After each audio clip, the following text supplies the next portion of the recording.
في تحول استراتيجي غير مسبوق في مسار الحرب اليمنية، كسرت القوات المسلحة احتكار الميليشيات لسماء المعركة لتدخل الحرب مرحلة جديدة كليا.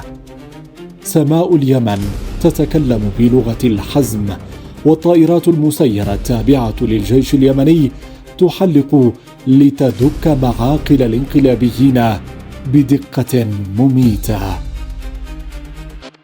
تعتمد العمليات على منظومات استطلاع وقتال متطورة، أبرزها طائرات قاصف 3 المجنحة والمسيرات القتالية المصنعة والمطورة بجهود وطنية خالصة.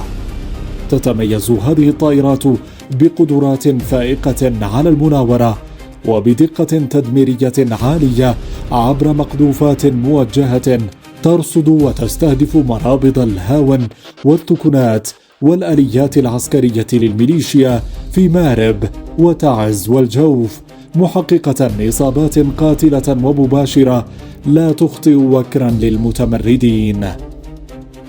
هذا التحول الميداني لا يمثل فقط إسنادا جويا قريبا للقوات البرية، بل هو زلزال عسكري أربك حسابات الحوثيين وأفقدهم ميزة التفوق الجوي التي استغلوها طويلا.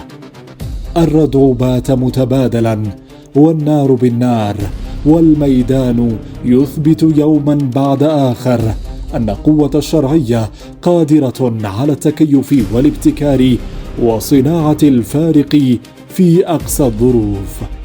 على وقع صراع يعود ليدق ناقوس الخطر بحدود حرب شاملة، ترسل المؤسسة العسكرية اليمنية رسالتها الأوضح: قواعد القتال تغيرت، وجحافل الجيش قادمة برا وجوا، لتبدأ سماء وأرض اليمن بالتحرر تدريجيا من الإرهاب الحوثي.